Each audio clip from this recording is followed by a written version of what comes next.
মালিক ভাই, মালিক ভাই, মালিক ভাই, মালিক ভাই।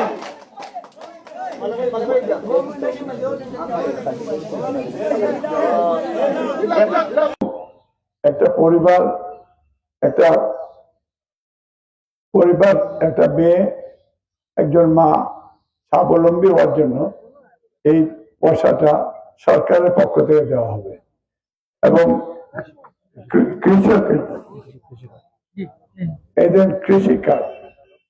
কৃষকের আপনার সারের সমস্যা হয়, অনেক সময় মজুদদাররা এটা বেশি দামে বিক্রি করার জন্য এটা মার্কেট থেকে আউট করে দেয় এবং বিএনপি সরকার আসলে ইনশাল্লাহ কৃষকের জন্য এটা ফ্রি সারের ব্যবস্থা করবে অথবা যে কোনো অতিরিক্ত কিছু ব্যবসা বাণিজ্য ন্যায্য মূল্যে তার এই কার্ড থাকলে তাকে ন্যায্য মূল্যে দেওয়া হবে। কৃষি লোন যারা নিয়েছে 10,000 টাকা তাদের জন্য ক্ষমা করে দিবে। ভবিষ্যতে লোন হলে এই কার্ড থাকলে আপনারা লোন নিতে পারবেন, কিন্তু এইটার জন্য কোনো সুদ দিতে হবে না। এবং কেউ মেশিন যদি কিনে তাহলে এটা এখানে গেলে ব্যাংকে এই কার্ড থাকলে ব্যাংকের সুদ ছাড়া আপনার জন্য মেশিন কিনে দিবে। আপনি শুধু এই যে আপনার সরকারের পয়সাটা সুদ ছাড়া ফেরত দিবে। বিএনপি এই কৃষকের বিষয়টাও স্পেশাল এবং যারা কাজ করে মজুর শ্রমিক তার জন্য আলাদা তাদের বেতন বৃদ্ধি বা তাদের কাজের সম্মান যাতে তারা উপযুক্ত মজদুরি পায় সেই বিষয়ে বিএনপি লুক আফটার করবে। এবং হেলথ কার্ড একই বিষয়, হেলথ কার্ড যাদের কাছে থাকবে তারা ফ্রি চিকিৎসা পাবে এবং তাদের জন্য সরকার তাদের দায়িত্ব নিয়ে এই সরকার যাতে তার কোনো ধরনের বেশি কঠিন রোগ হলেও এই আপনার হেলথ কার্ড থাকলে এটা আপনার ট্রিটমেন্ট অন্তত বিনা পয়সা করতে পারবে। এবং মসজিদের ইমাম সাহেবদের সম্মানিত ভাতা দেওয়া হবে, কারণ মসজিদের ইমাম সাহেবরা আমাদের দেশের জন্য আমাদের প্রাইমারি এডুকেশন এরাবিক তাদের মাধ্যমেই এই শিক্ষা ইলিম দান করা হয়, কিন্তু তাদের আমরা কম বেতন দিই এবং তাদের জন্য চাঁদা উঠে বেতন দিই। এটা সরকার থেকে বিএনপি সরকার আসলে আমরা এই ধরনের পরিকল্পনা নিব। এখন আমি বেশি আর সময় নিব না, আপনাদের দোয়া চাই, আপনাদের ভালোবাসা চাই। আপনারা এই 12 তারিখে আপনারা আমাকে জানের শীষে ভোট দিয়ে জয়যুক্ত করবেন ইনশাআল্লাহ। আলহামদুলিল্লাহ। যুব দল, ছাত্র দল, স্বেচ্ছাসেবক দল, জাসদ, আইনজীবী, শ্রমিক দল, কৃষক দল দলের পক্ষ থেকে নির্দেশ হলো যে ফজরের নামাজের পরে আমাদের ভোটাররা যাবেন, মা বোনরা যাবে এবং সেই সময় থেকে ভোট গণনা না হওয়া পর্যন্ত এই আপনার বুথ সেন্টার পাহারা দিবে। মনে থাকবে ইনশাল্লাহ। ধন্যবাদ। আবারও দেখাবে ইনশাল্লাহ। মহান আল্লাহ সর্বশক্তিমান আমাদের সকলের সাথে।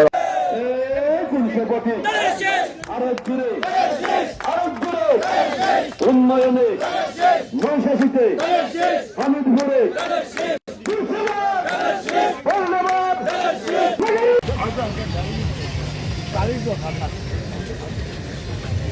হচ্ছে যে আপনাদের সবার কাছে এই মহাপবিত্র শুরুবেলা আজকে রাত্রি থেকে শুরু হবে। আমরা আসর থেকে আমাদের প্রচারণা আমরা বন্ধ করি। আজকে আগামীকাল আমরা এই যে 5 জুন 2 পাখি দেওয়ান বাজারে আমি অন্য প্রোগ্রাম এটা স্থগিত করে 2 ঘন্টার জন্য দেওয়ান বাজারে আমরা একটা পদসভা করি।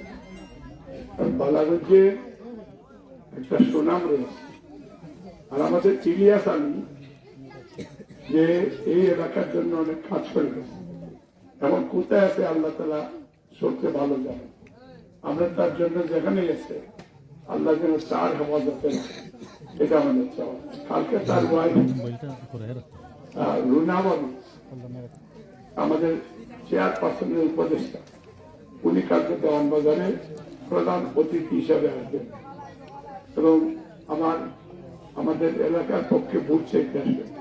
আপনারা সবাই একটু উপস্থিত থাকবেন তো যদিও কষ্ট হবে আপনাদের জন্য, কারণ সারা রাত্রে আপনারা হয়তো ইবাদত করবেন এবং সকালে উঠতে পারবেন না, ফজর পরেই সবাই মূলত এই দিন ঘুমান। তো আপনারা এই দিন কষ্ট করে 2টার সময় করবেন, আপনার তো এমনি উঠবেন, কিন্তু 2টার সময় এখানে উপস্থিত থাকবেন। আমি আপনাদের আজকে এই গণ জমায়েত এবং গণসংযোগ যেটা আজকে আপনাদের সাথে পরিচয় হওয়ার জন্য এখানে আসছি, আপনাদের সহযোগিতা চাওয়ার জন্য।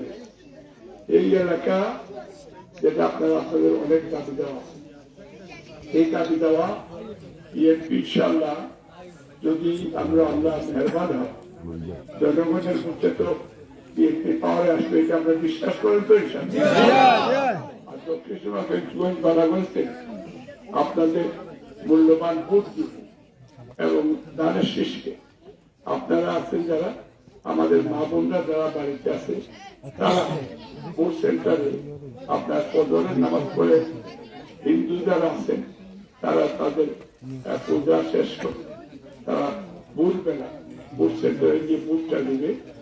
আর যুবদল, ছাত্রদল, স্বেচ্ছাসেবক সাংবাদিক অঙ্গের সঙ্গে আপনারা শুরু থেকে এই মাঠে থাকতে হবে, ভোট সেন্টারের সামনে অবস্থান এবং ভোট গণনা শেষ পর্যন্ত আপনারা সেখানে থাকবেন। বিএনপি বেগম খালেদা জিয়া মরহুমা দেশ নেত্রী বেগম খালেদা জিয়া উনি আমাকে বলেছেন দেশের থেকে দেশের মানুষের সেবা করার জন্য। আমিও দেশের থেকে দেশের মানুষের সেবা করব এই প্রস্তুতি নিয়ে আমি লন্ডন থেকে আমার সিটিজেনশিপ পাসপোর্ট জমা দিয়ে চলে এসেছি। সারা জীবন যাতে আপনাদের সাথে থাকতে পারে, এই রাস্তা কাজ এই এলাকা উন্নয়নের স্বার্থে আমি আপনাদের পাশে থাকবো। আপনারা সবাই গানের শেষে ভোট দেবেন ইনশাআল্লাহ।